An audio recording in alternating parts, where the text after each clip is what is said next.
Hello everyone, in today's video I thought we'd do something kind of interesting, and that is to recreate the 1999 F-117A Shootdown. Now if you want to read a little bit more, there's a pretty decent Wikipedia article on here that kind of goes through a couple of the details, and we're going to do as much as we can to extract the details from this article and kind of apply them over to command. So let's go ahead and get started. So the first thing we know about this is obviously this took place during Operation Allied Force. It was on, let's see here, March 27th of 1999. So let's go ahead and start putting in the details that we know here. So from 1999, oh man, that was a couple of years ago for me. Let's see, that was March 27th. Let's go ahead and set that. We also know that the local time of the particular attack, I believe, is right around 8:15, range of about 8 miles. Okay, that works fantastic for us. So we know that the engagement is probably going to be about 8:10 when things get kicked off. Unfortunately, my ability to quickly bang out what time zone we're in here is not terrible. So let's go ahead and try this time zone first and see how close I got.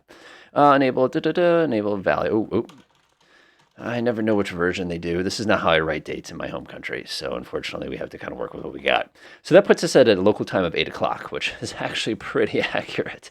Not bad. I get lucky sometimes. The next thing we want to do is we want to go ahead and play with the weather. Now, I was reading this article pretty carefully, and the only clue that we had about the weather, other than the fact it's, the weather of this region, especially Serbia, where it was, let's just say a little cloudy. We know that there was missiles that traveled out of the clouds to go ahead and engage our F-117 buddy. So if it's going to be that thick of clouds, it's probably safe to say we're dealing with a probably serious moderate level here. So I'm going to go ahead and set this to pretty darn cloudy. This moderate high clouds, I think that's actually a little too thick. Moderate low clouds, there we go. Moderate low clouds, 2 to 7,000 feet. Actually, I probably could do like a mid-level clouds. Moderate middle clouds, I like that. 7 to 16,000, no rain, 5 degrees Celsius.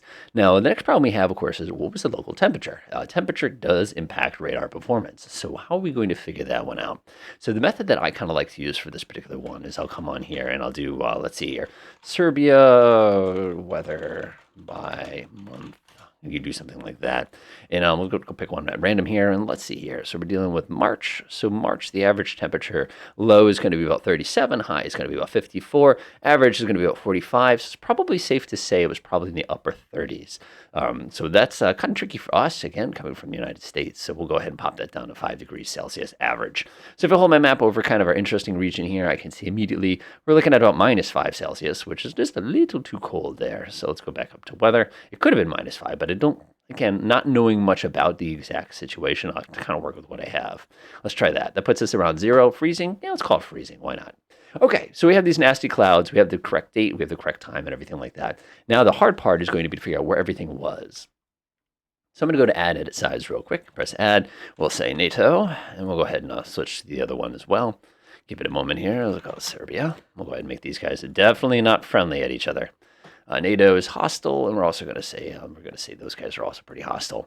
We're also going to enable another feature here, just on account of the fact that because of this nature of the asymmetrical use of aircraft, we're going to assume that Serbia is going to shoot at just about anything it can see. So I'm actually going to improve its awareness a little bit to auto side ID. So if it does spot something, it's going to automatically assume that it is something, it's probably the Americans, is kind of what I'll say.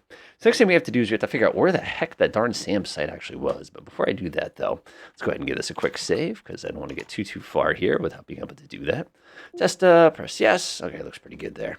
So what do I do for this? Well, the nice thing is there's a lot of really, really good tools out there to kind of help us find things. And one of them is this thing called SAM Site Overview. If you go on Google and type in SAM Site Overview KMZ or KML, it'll give you this beautiful list of all the SAM sites that were known at that particular time. So if I actually zoom in a little bit here, you can see if I actually hit that region of the world, Romania, we have Slovenia, here we are. We can see that there's a bunch of empty SAM sites, and we have a pretty good idea of where it could be. Now, one of the cool things with this wiki article is they actually gave you a location to kind of work off of here. And if I zoom out a little bit, and we kind of put the two next to each other, we can start to get a general idea probably where this was. You can see the river. We're talking pretty much right in this region here, probably, I would say, right about there. And we have an exact location, too, we could probably look at. So let's zoom in just a teeny tiny bit. Were there any SAM sites that we could unnecessarily employ right away? So we've got kind of the whoop in the river down here. Taking a look over here again. And it looks to me, okay, let's just look on left, right, kind of look at the A3. Yep, that's going to be that major highway there. We have the little whoop, and we come over this way. No, it looks like all the SAM sites that we know of were over here protecting this particular airfield. So we're actually going to have to make an assumption as to where that SAM site was. So let's go ahead and close Google Earth here. It's a kind of a shame because sometimes we get kind of lucky in that regard. One thing I do like to do, though, is I like to work with a Stamen layer when I do things like this because it's just simpler, at least for me, and it makes it just a little bit quicker here. And like I said, we can kind of poke through and find exactly what. There's Belgrade right there. There's Nova Said. Let's see here, zoom out just a teeny tiny bit so we can get our positioning pretty good. One thing is this map is just a bit on the cluttered side, so it makes it a little tricky. All right, we're in business. So it's going to be right in this region here. Now, I don't really see a really good spot to pop a SAM. I'm just kind of looking at this real quick. I'll turn on the satellite map here. I'm probably not going to spot it. Usually in terrain mode, like you can kind of get lucky and you can kind of spot something that looks like it could have been a SAM site. But for us, really anything is legit. Of course, as I'm looking at this, I caught something out of the corner of my eye, which is definitely something that would probably be protected by an SA-3, which would be this one right down here. So I'm going to go and come in here. I'll make sure we're on Serbian side. We'll go to facilities, and we'll go ahead and add ourselves our handy-dandy little aircraft thing here. SA-3 is probably going to be a B, especially given the particular era that this was take place in. Come on down. Let's see here. So there it is. S125M. Boop. Pop it right there. Sweet. So that is going to be our particular little SAM site that's causing all of our trouble for this particular scenario. So what I'll do is we'll quickly open up Opera again here, and we'll go take a look at a couple more details. All right, we have some more information here. Let's see, we know it's the 250 Air Missile Defense Brigade. So we must have a little bit of fun with that. Go ahead and grab that, come in here, rename, boop, pop that one right there, which is perfect because now we've got a name for the thing. Vega Tree 1, we actually have the number of the aircraft that we're going to be taking pot shot at. A couple other pieces of information we know. We know a little bit about the pilot as well. We know roughly when they got struck. We also have a pretty good idea of when they were detected, and I think it was something around 23. Let's see here, kilometers, yeah, about 23 kilometers. Again, we also have information about how often they're going to be running their radar. Fantastic. Let's start setting that up right away. So we're going to come up here into sensors. We're going to go ahead and set up the sensors window. Let's see, this is not the one I want, though. I want the doctrine window. There we go. MCON settings, we'll go ahead and set them up to red right now. We're going to set the radar to active, and it said no longer than 17 seconds at a time. So I'm going to come in here, and we know it's going to be 17 here, and we know that the emission duration is probably going to be about, let's see, to do a 180 on that particular radar, probably not very long. Actually, this is the interval. This is, what did they say? I'm trying to read exactly what they said here. No more than 17 seconds at a time. Okay, so we're not sure what the actual interval is. We'll do that, and we'll leave that alone, and we're not going to do anything along those lines. Cool, so this is going to turn that radar on, and it's going to be emitting for a little while, and then it's going to shut itself back down, which is exactly what we want. The crew itself, let's go ahead. It said several missiles in the article, so we'll come over here, and we'll go ahead and default to 3 rounds here. We know that, and according to the story, there was only 2 missiles that got, like, one went over the top, and another one, of course, that kind of went by, but we're just going to go with 3, because that seems like a pretty logical doctrine. Okay, the next thing we know is they took the shot at 23 kilometers is how far away they detected the target, and they took the shot when it was significantly closer, about 8 nautical miles. So I'm going to go ahead and grab this and find what 8 nautical miles looks like. Wow, that is not a very wide range there. So when we're creating our target for F-117, we're probably going to have to put something up here. Let's just make it a pretty generic target here. Let's call this a building large or something like that. Communication hub, that sounds good to me. Give the F-117 something to shoot at as we're kind of doing one of these sort of things across its path so we can simulate exactly when it struck. Okay, that's looking good. So I'm pretty happy with this so far. Let's go slip over to the Americans real fast. Go over to NATO, Control V. Burp, rip. Again, we're going to be hitting that. It said 8 kilometers is when they took the shot. Again, chances are it was probably a little bit of a deflection shot. So again, we're estimating pretty aggressively here. And of course, we need to make a path that's going to be like that for our aircraft to travel along. So let's go ahead and do one of these things. We'll come down this way real quick. Go ahead and press Control Insert, and that'll be our starting point. Looks pretty good. Insert. We had 2 aircraft involved, I believe, Vega Tree 1. So let's grab ourselves an aircraft.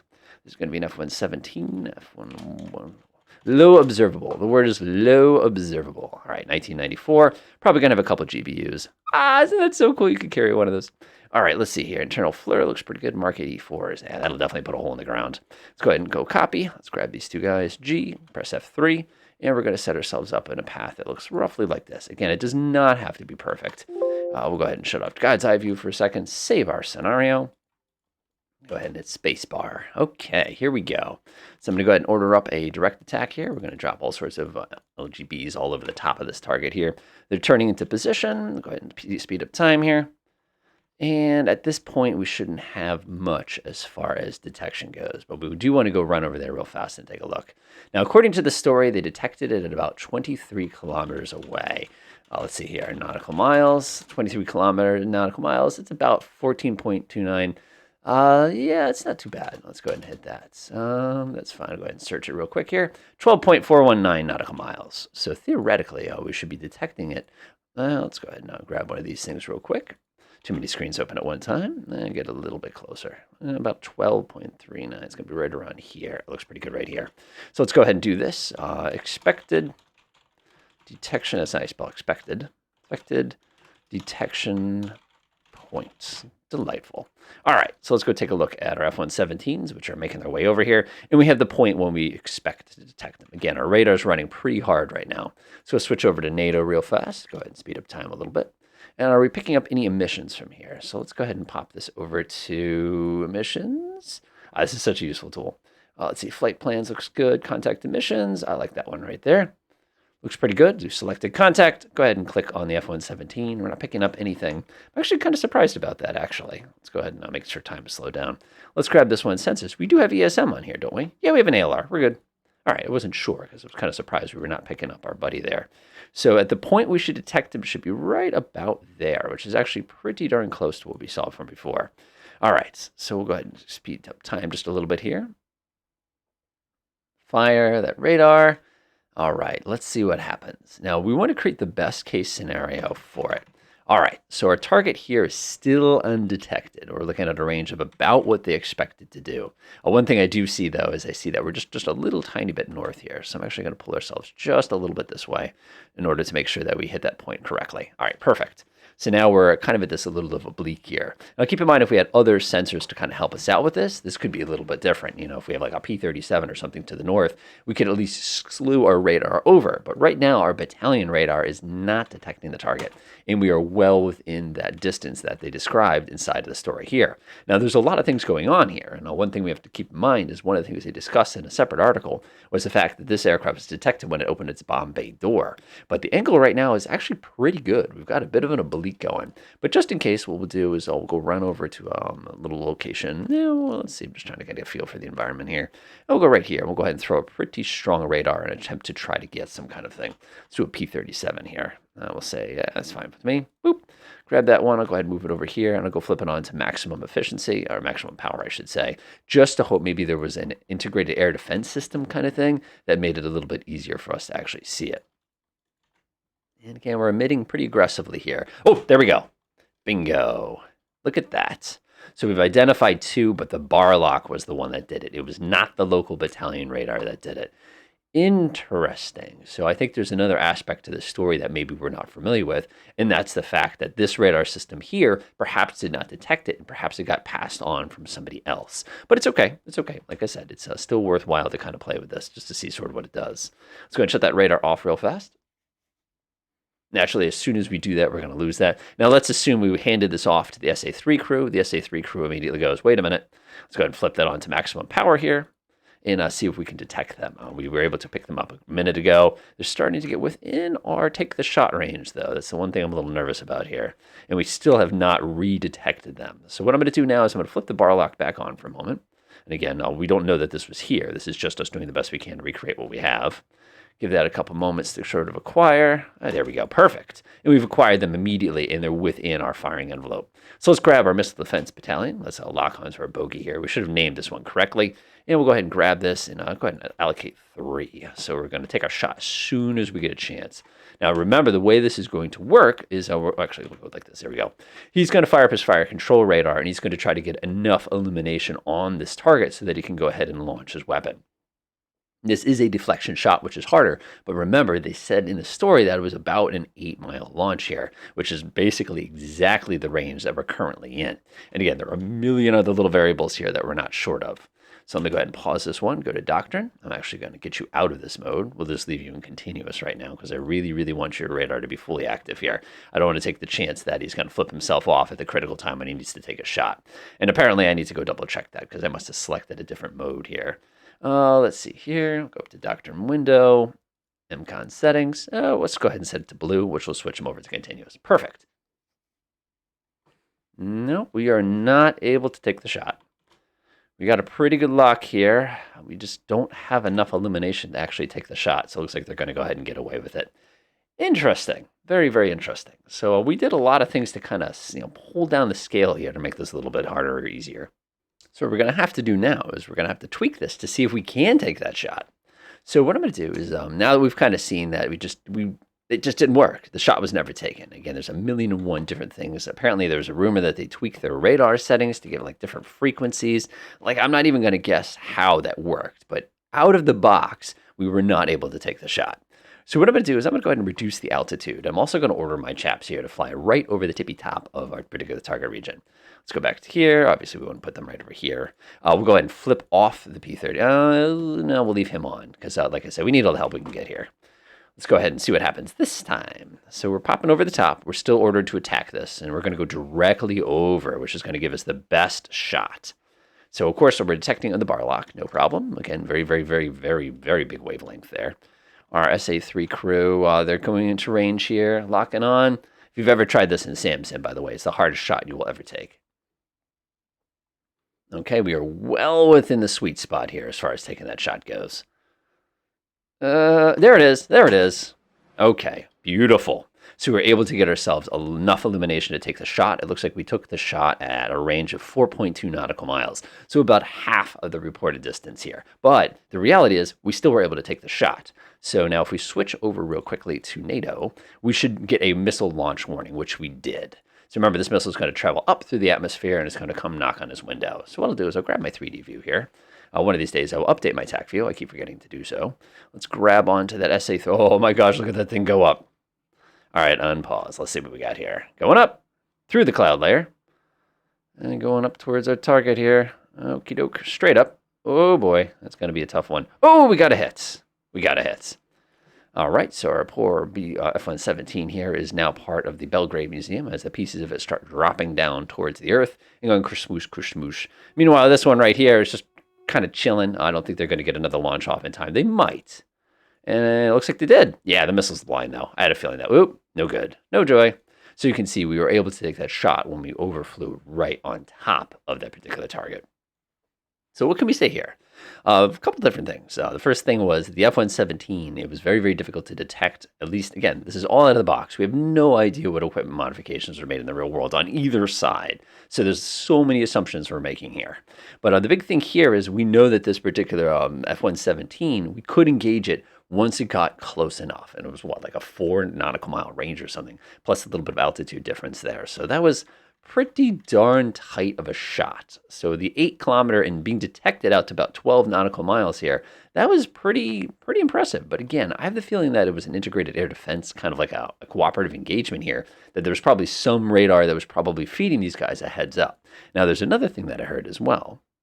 And that was the fact that there might have been a little bit of planning and kind of over-the-shoulder shooting, I think is the best way to say, or almost pot shotting is kind of what I'm going to say. So what I'm going to do is I'm going to grab my SA-3 battery here, and I'm going to make a quick little tweak to it. I'm going to add in low-light television. Let's go ahead and get some self detection. We'll do LLTV. Boop, boop.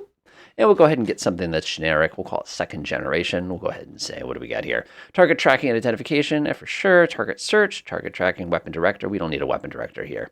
Target tracking and identification. Boing. So now we've added somebody with a pair of night vision goggles looking up at the sky. So the next thing we have to do, of course, is if we're going to cheat like that, we need to make sure that the weather is in a scenario where we can actually take advantage of it. Whoops, maybe the weather was a little better than we thought.